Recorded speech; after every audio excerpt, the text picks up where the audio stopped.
Wala, politika nga kasi.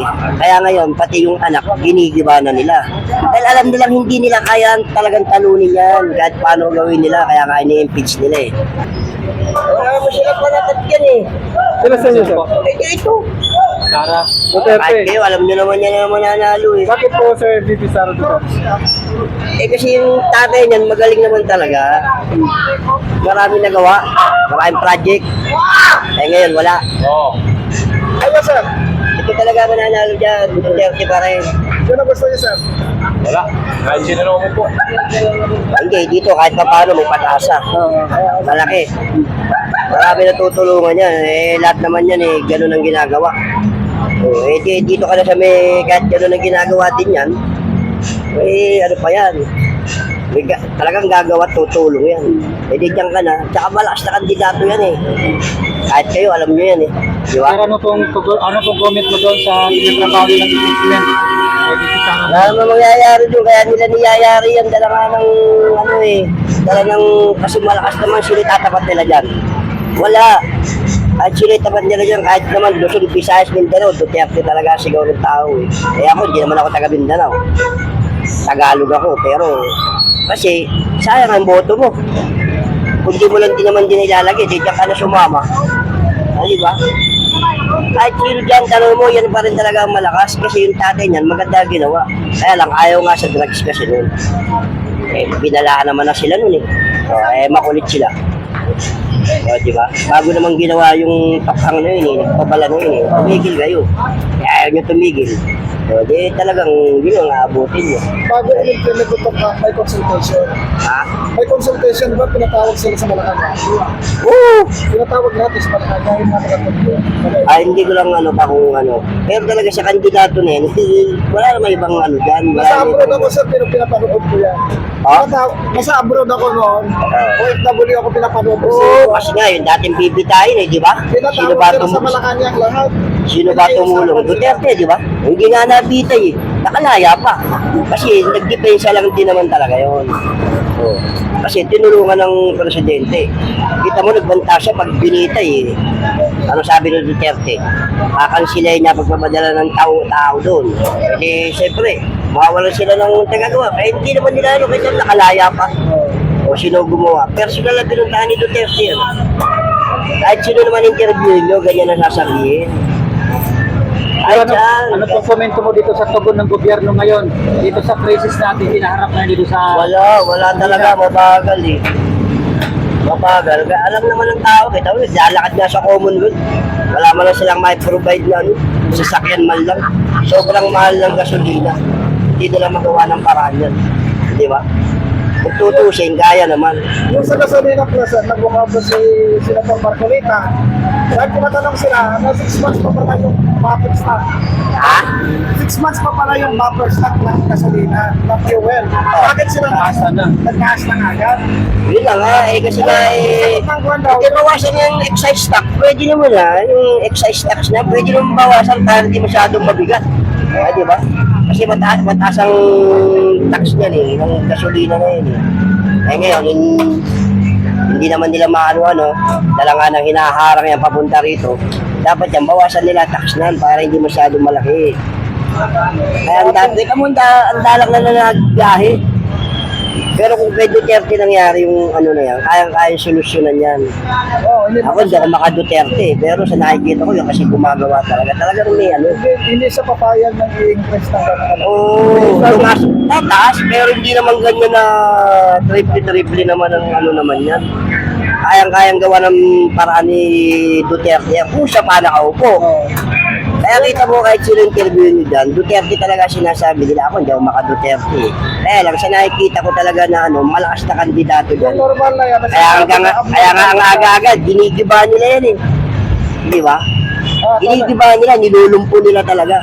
Tulad tong babae. Ang problema, kahit anong lumpo gawin nila dyan, talagang lalong minamahal ng tao. Ako, Paano kaya kung si BBM yung presidente ng COVID? Ano kaya nangyari sa Pilipinas? Maraming patay. Siguradong hindi natin alam, baka kalahati ng Pilipino namatay na. Kita mo nga kay Duterte kahit pa paano, di ba? Naipsan. Nagagawa ng paraan. May talagang gumagawa. Ibig sabihin, hindi natutulog sa kangkungan. Eh ngayon, medyo talagang hirap ng ano ngayon, hirap ng lahat. Negosyo sa palengke, humina. Kasi ang mga Chinese, mga nawala. O, di ba? Kasi kay Duterte, lahat masaya. At kahit kayo, maglakad kayo ng madaling araw sa dilim, hindi ka mangangamba kahit mag-cellphone ka nga. Hindi ka nanakawan, hindi ka i-snatch, hindi ka hold up eh. Oh. Yan sir, nabanggit yun. So, sabi Ay, kasi ngayon, ni- nagbalikan eh. Yan, sabi ni John Vic Rimulya, pero Pilipinas. Wala. Subukan mo nga maglakad ngayon sa eskinita. Pag hindi paglabas mo, punerarya nang maglalabas sa'yo. Hindi na, wala, delikado. Dami ng hold up na naman. Kung ba sir, ibig sabihin, mas ligtas ang panahon ni Tatay Digong kumpara ngayon. Oo naman. Ay, kahit naman sila na anti-Duterte, talagang pati sila nakinabang sa, nakinabang sila sa kaligtasan ng bawat isa, pamilya nila di ba? Alam naman nila yan. Alam nila yan. Ako hindi ako maka-Duterte. Pero sa nakikita ko, talagang siya lang kami malasakit talaga na eh lahat naman yan, kahit naman sino, kurap eh. Di ba? Eh, kaya kasi gumagawa. Di ba? Talagang pati pamilya mo, anak mo, safe ka. Pagka lumakas ka sa gabi. Eh ngayon, subukan mo lumabas. Aba, makakahit ikaw na may edad na hindi ka pa safe. Paano yung mga bata? Alam mo yan, di ba 2016? Hanggang 2022. Dahil pang project na napagawa niyan. Pero ano ginawa sa kanya ngayon? Yung pinakulong. Anong masabi dun sir, na pinakulong sila? Wala, politika nga kasi. Kaya ngayon, pati yung anak, ginigiba na nila. Dahil alam nilang hindi nila kaya talagang talunin yan. Kahit paano gawin nila, kaya nga ini-impeach nila eh. Kasi pag na-impeach yan, hindi makakatakbo sa presidente yan. Kaya lang, hindi naman sila magtagumpay. Ganun. Kaya nga, kita mo, nilulumpo nga nila eh. Kaya lang, mentas nilang nilulumpo, lumalakas naman. Di ba? Sige na, sir. Yan sir, thank you so much. Ilan bang Duterte ngayon? Ha? Ilan ang Duterte Eh, ngayon? dapat niya sila mag-ama na manalo eh. Oo. Tsaka Nandiyan si Baste, nandiyan si Pulong. kaya nga sila kaya nga sila pinuputakti dahil sila malakas na kandidato eh. Alam naman ang karamihan yan. Marami pa rin namang Marcos, kaya lang siyempre si Marcos siguro baka nasusulsulan ng mga kapwa mga katikit niya, kaya nagkakaganyan ng Pilipinas. Saan yung makikita sir? Sinusukan na Yun nga eh. kailangan pa. Kaya nga, ang layo ng pamamalakad eh, di ba, ng Pilipinas sa ngayon. Bagsak ang ekonomiya eh. Bagsak. 60 plus na yung ginagawa. Ang lahat tumumal eh. Tapos lahat ang mahal ng bilihin. Kahit sabihin mo mag-800 pa minimum wage mo, wala, hindi kakasya. Yan 1,000 pa sir. Kuryente, mahal. Pagkain, mahal. Wala na, ang dami ng ang dami naghihirap. Eh, Duterte, hindi naman ganyan ng araw. Maluwag-luwag pa. Tsaka sa gabi, lumabas ka. Kahit magsa-cellphone ka eh. Kahit sa madilim eh. Di ba? Kasi may ang panuntunan niya ron. Sa mga hold up yan, hindi ka na talaga aabot ng kulungan, hindi ka na uhulihin. Talagang papatayin ka na.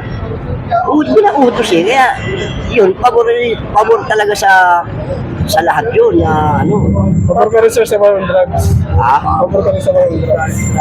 Oo, pero dapat hindi naman grabing ganun. Kaya lang kasi lahat naman nasa drug watch list na yun eh. Talagang nasa listahan yan eh. Sila yung talagang nasa listahan.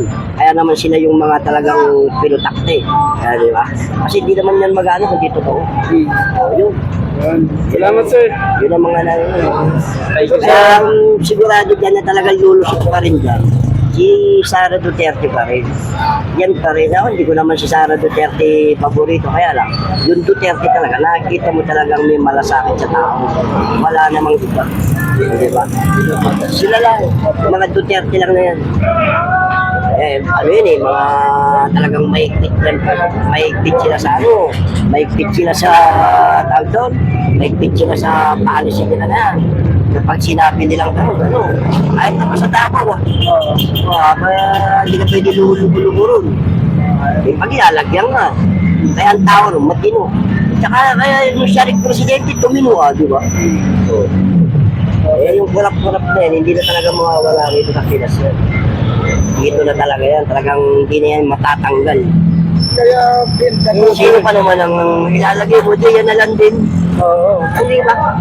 Ay sabi mo manghurakot pa yun eh. At least may presidente kang aasahan. Kung magkaroon man ulit ng pandemya o kamukha nito, kirisi sa langis, eh kung yan ang presidente ngayon, siguradong may magagawa yan. Tama. So, hindi ba? Alam niyang lahat yan. Alam nila lahat yan. Na ganyan ang magiging ano niyan. Kasi may isang salita yan, may paninindigan yan. Hindi ba? Gano'n naman yan, hindi yan yung naku, kawawa tayo ngayon. Kahit Metro Manila na to, makita mo, nagkakaganyan ng ano. Naintindihan naman natin, talagang tataas ang gasolina dahil may gera. Pero dapat yan, nagagawa nila ng solusyon konti na hindi naman mahirapan ng taong bayan sa ganyan. Tapos naglalakad. Wala nang lumalabas eh. Papagasolina ka ng 1,000. Sa 3 ikot mo, pugos na. Matas magkano lang pinira mo, 700. Kano ka pa? Paano ba ang gawin? Oo. Yan, sigurado yan, kaya gawa ng paraan niya kung si Duterte pa ang yung tatay para kaupo. Abutin yan. Wala eh. Wala tayong magagawa. Ganun ang nila. Ganun ang alakangan nila. Kahit naman hindi naman nila sabihin, talagang talaga naman, kahit kayo, alam nyo kung paano na nangyayari sa Pinas. Hindi naman nila madadala yun. Di ba? Salamat, sir, ha? Salamat, Sige na.